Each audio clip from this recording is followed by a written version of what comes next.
আমি নির্দোষ মহারাজ, আমি নির্দোষ। মন্ত্রী মশাই এসব বানিয়ে বানিয়ে বলছেন। হ্যাঁ, ভোলার দোকানের সবাই সুখ্যাতি করছে, শুধু মন্ত্রী মশাই আর ওনার পরিবারই নিন্দা করছে। বিশ্বাস না হলে কাল যারা যারা ভোলার দোকান থেকে চপ, বেগুনি, মিষ্টি কিনেছে তাদেরকে ডাকা হোক। হ্যাঁ, ডাকা হোক। আমার তো কোনো অসুবিধে হয়নি মহারাজ, দারুণ স্বাদ, দারুণ। আজকে ভাবছি আবার কিনবো। আমি তো দক্ষিণ গ্রাম থেকে এসে নিয়ে গেছি, জমিয়ে মুড়ি দিয়ে খেয়েওছি, কোনো ঝাল ছিল না। এ কি মন্ত্রী, তাহলে সবাই এক কথা বলছে আর তুমি আরেক কথা বলছো?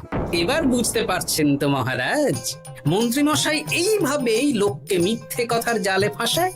ভোলার ৪৫ মোহর এখনো দেয়নি, এখন ভোলার ব্যবসা দেখে হিংসে করছে। না না না না না, আমাদের চপে সত্যি ঝাল ছিল, আর রসগোল্লা খাওয়ার পরে পেট খারাপ শুরু হয়ে গেল। তাহলে নিশ্চয়ই মন্ত্রী মশাই নিজেই উল্টোপাল্টা মিশিয়েছেন। এই সেনাপতি আর প্রহরী, তোমরা এক্ষুনি মন্ত্রীকে বন্দি করো আর কারাগারে ভরে দাও। ও মহারাজ, আমি মানছি আমি ভোলাকে ৪৫ মোহর না দিয়ে ঠকিয়েছি, কিন্তু আমি এসব কিছু চপে মিষ্টিতে মেশাইনি। আমাকে কারাগারে ভরবেন না। এই তো নিজের মুখেই স্বীকার করে নিয়েছেন।